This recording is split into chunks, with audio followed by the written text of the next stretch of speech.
Chapter 20. I sat one evening in my laboratory. The sun had set, and the moon was just rising from the sea.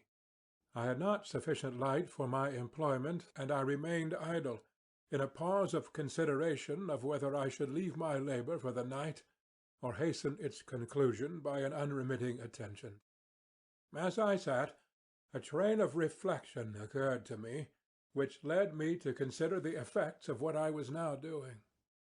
3 years before I was engaged in the same manner, and had created a fiend whose unparalleled barbarity had desolated my heart, and filled it for ever with the bitterest remorse. I was now about to form another being, of whose dispositions I was alike ignorant. She might become 10,000 times more malignant than her mate, and delight, for its own sake, in murder and wretchedness. He had sworn to quit the neighbourhood of man and hide himself in deserts, but she had not, and she, who in all probability was to become a thinking and reasoning animal, might refuse to comply with a compact made before her creation. They might even hate each other. The creature who already lived loathed his own deformity, and might he not conceive a greater abhorrence for it when it came before his eyes in the female form? She also might turn with disgust from him to the superior beauty of man. She might quit him, and he be again alone, exasperated by the fresh provocation of being deserted by one of his own species. Even if they were to leave Europe and inhabit the deserts of the New World, yet one of the first results of those sympathies for which the demon thirsted would be children, and a race of devils would be propagated upon the earth, who might make the very existence of the species of man a condition precarious and full of terror.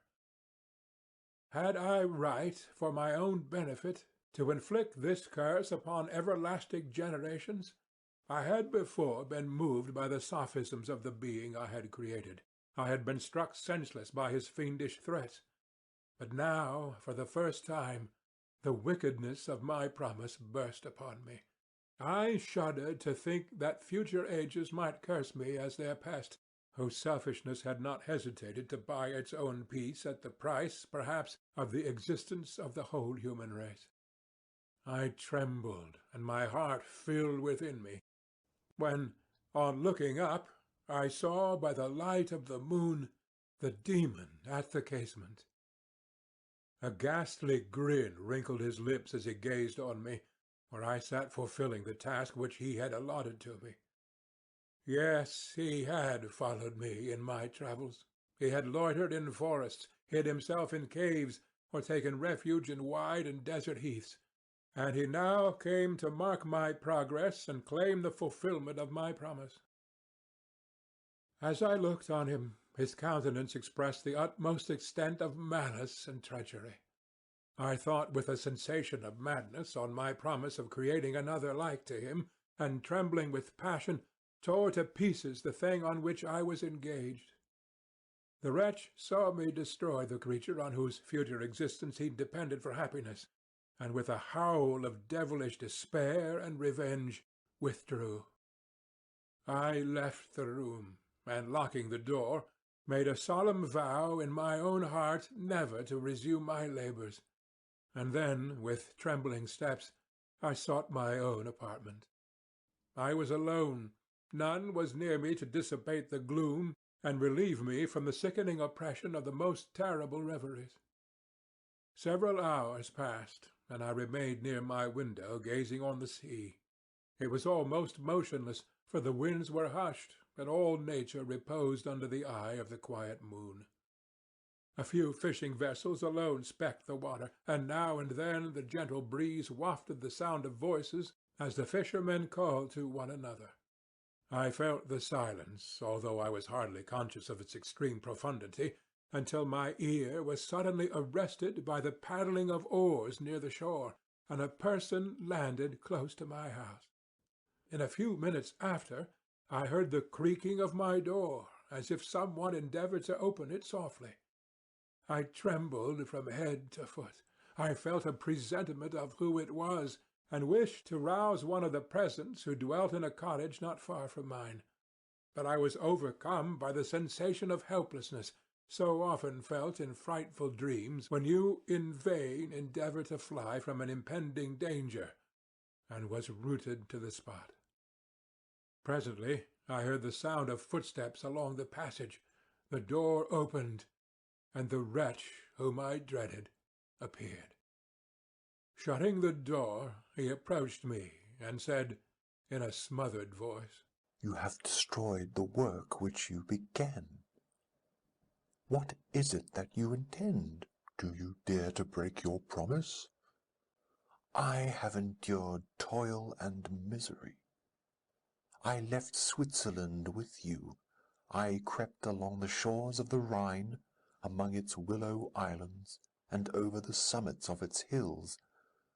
I have dwelt many months in the heaths of England and among the deserts of Scotland. I have endured incalculable fatigue and cold and hunger. Do you dare destroy my hopes?" "Begone! I do break my promise. Never will I create another like yourself, equal in deformity and wickedness." "Slave, I before reasoned with you, but you have proved yourself unworthy of my condescension. Remember that I have power. You believe yourself miserable, but I can make you so wretched that the light of day will be hateful to you.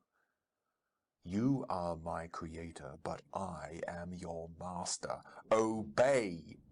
The hour of my irresolution is past, and the period of your power is arrived. Your threats cannot move me to do an act of wickedness, but they confirm me in a determination of not creating you a companion in vice. Shall I, in cool blood, set loose upon the earth a demon whose delight is in death and wretchedness? Begone! I am firm, and your words will only exasperate my rage. The monster saw my determination in my face, and gnashed his teeth in the impotence of anger. "Shall each man," cried he, "find a wife for his bosom, and each beast have his mate, and I be alone? I had feelings of affection, and they were requited by detestation and scorn. Man, you may hate, but beware. Your hours will pass in dread and misery, and soon the bolt will fall which must ravish from you your happiness forever. Are you to be happy, while I grovel in the intensity of my wretchedness? You can blast my other passions, but revenge remains. Revenge henceforth dearer than light or food. I may die, but first you, my tyrant and tormentor, shall curse the sun that gazes on your misery. Beware, for I am fearless and therefore powerful. I will watch with the wiliness of a snake, that I may sting with its venom. Man, you shall repent of the injuries you inflict." "Devil, cease, and do not poison the air with these sounds of malice. I have declared my resolution to you, and I am no coward to bend beneath words. Leave me. I am inexorable." "It is well. I go, but remember, I shall be with you on your wedding night." I started forward and exclaimed, "Villain! Before you sign my death warrant, be sure that you are yourself safe." I would have seized him, but he eluded me and quitted the house with precipitation. In a few moments I saw him in his boat, which shot across the waters with an arrowy swiftness, and was soon lost amidst the waves. All was again silent, but his words rang in my ears. I burned with rage to pursue the murderer of my peace and precipitate him into the ocean. I walked up and down my room hastily and perturbed, while my imagination conjured up 1,000 images to torment and sting me. Why had I not followed him and closed with him in mortal strife? but I had suffered him to depart, and he had directed his course towards the mainland. I shuddered to think who might be the next victim sacrificed to his insatiate revenge. And then I thought again of his words. I will be with you on your wedding night. That, then, was the period fixed for the fulfillment of my destiny. And that hour I should die, and at once satisfy and extinguish his malice. The prospect did not move me to fear. Yet, when I thought of my beloved Elizabeth, of her tears and endless sorrow, when she should find her lover so barbarously snatched from her, tears, the first I had shed for many months, streamed from my eyes, and I resolved not to fall before my enemy without a bitter struggle. The night passed away, and the sun rose from the ocean. My feelings became calmer, if it may be called calmness, when the violence of rage sinks into the depths of despair. I left the house, the horrid scene of the last night's contention, and walked on the beach of the sea, which I almost regarded as an insuperable barrier between me and my fellow creatures. Nay, a wish that such should prove the fact stole across me. I desired that I might pass my life on that barren rock, wearily, it is true, but uninterrupted by any sudden shock of misery. If I returned, it was to be sacrificed, or to see those whom I most loved die under the grasp of a demon whom I had myself created. I walked about the isle like a reckless spectre, separated from all it loved, and miserable in the separation. When it became noon, and the sun rose higher, I lay down on the grass, and was overpowered by a deep sleep. I had been awake the whole of the preceding night, my nerves were agitated, and my eyes inflamed by watching and misery. The sleep into which I now sank refreshed me, and when I awoke, I again felt as if I belonged to a race of human beings like myself, and I began to reflect upon what had passed with greater composure. Yet still the words of the fiend rang in my ears like a death knell.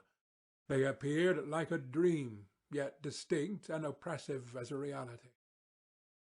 The sun had far descended, and I still sat on the shore, satisfying my appetite, which had become ravenous, with an oaten cake, when I saw a fishing-boat land close to me, and one of the men brought me a packet. It contained letters from Geneva, and one from Clerval entreating me to join him. He said that he was wearing away his time fruitlessly where he was, that letters from friends he had formed in London desired his return to complete the negotiation they had entered into for his Indian enterprise.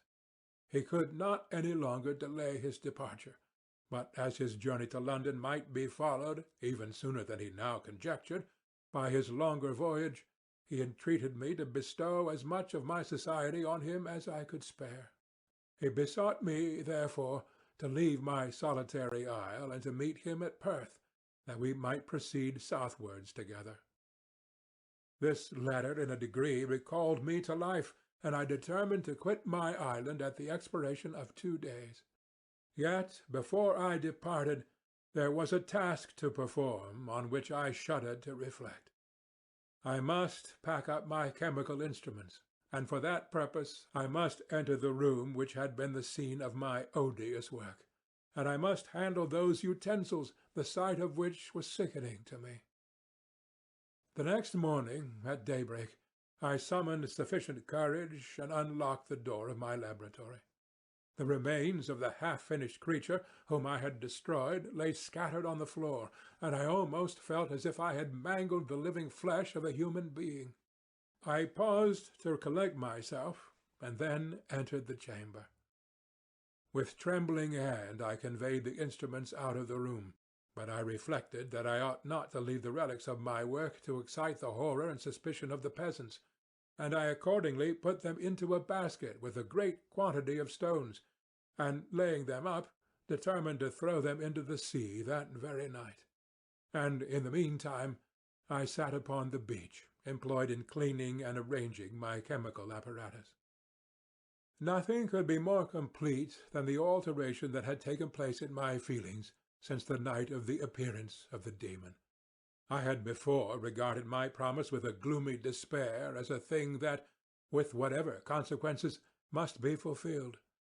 But I now felt as if a film had been taken from before my eyes, and that I for the first time saw clearly. The idea of renewing my labors did not for one instant occur to me. The threat that I heard weighed on my thoughts, but I did not reflect that a voluntary act of mine could avert it. I had resolved in my own mind that to create another like the fiend I had first made would be an act of the basest and most atrocious selfishness, and I banished from my mind every thought that could lead to a different conclusion. Between 2 and 3 in the morning the moon rose, and I then, putting my basket aboard a little skiff, sailed out about 4 miles from the shore. The scene was perfectly solitary.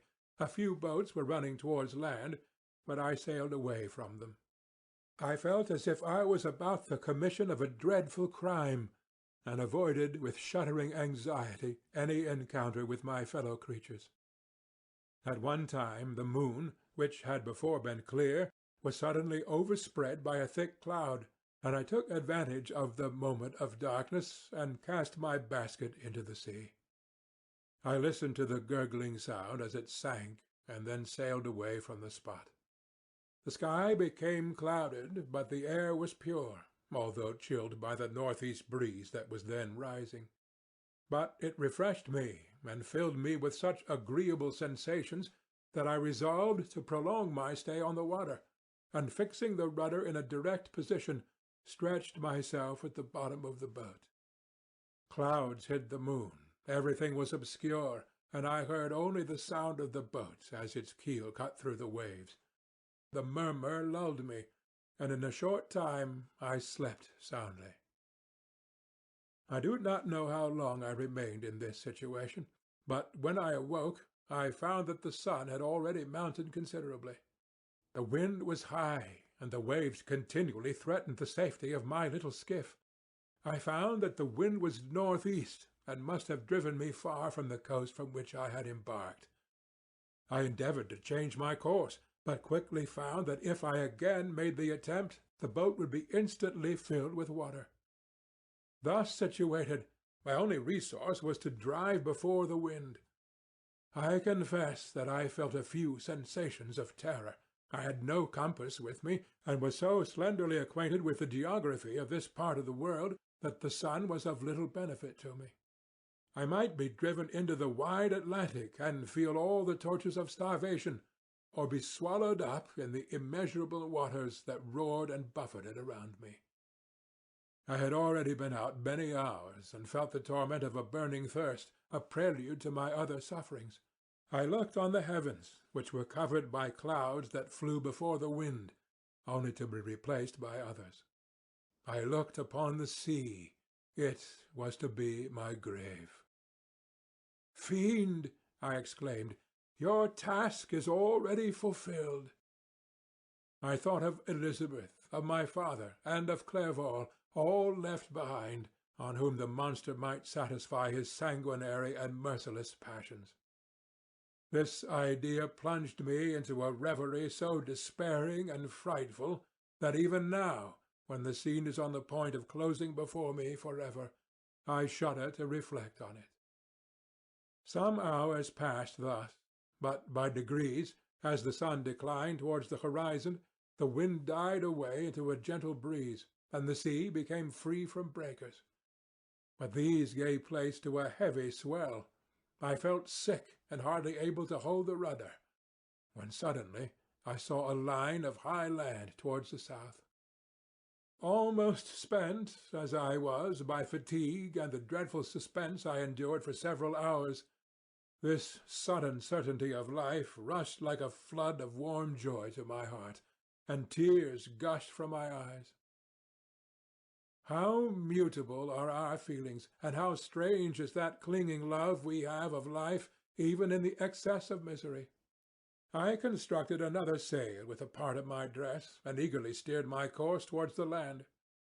It had a wild and rocky appearance, but as I approached nearer, I easily perceived the traces of cultivation. I saw vessels near the shore, and found myself suddenly transported back to the neighborhood of civilized man. I carefully traced the windings of the land, and hailed a steeple which I at length saw issuing from behind a small promontory. As I was in a state of extreme debility, I resolved to sail directly towards the town, as a place where I could most easily procure nourishment. Fortunately, I had money with me.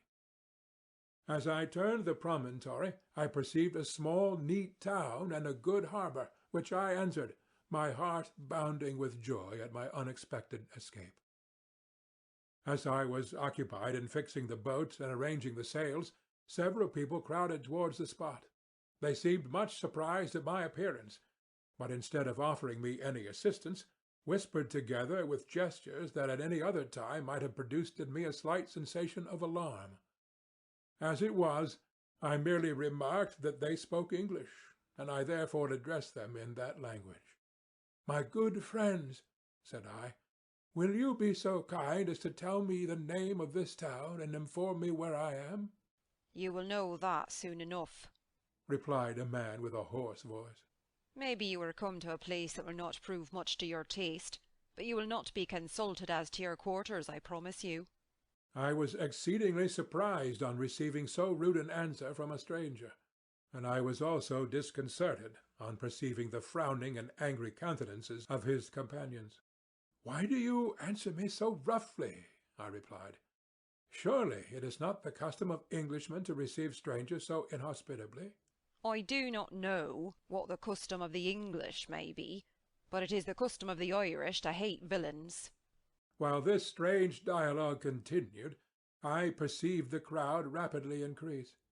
Their faces expressed a mixture of curiosity and anger, which annoyed and in some degree alarmed me. I inquired the way to the inn, but no one replied.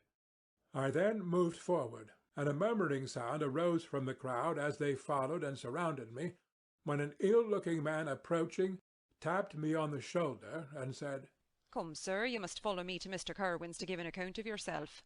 "Who is Mr. Curwen? Why am I to give an account of myself? Is not this a free country?" "Ay, sir, free enough for honest folks. Mr. Curwen is a magistrate, and you are to give an account of the death of a gentleman who was found murdered here last night." This answer startled me, but I presently recovered myself. I was innocent. That could easily be proved. Accordingly, I followed my conductor in silence, and was led to one of the best houses in the town. I was ready to sink from fatigue and hunger, but being surrounded by a crowd, I thought it politic to rouse all my strength, that no physical debility might be construed into apprehension or conscious guilt.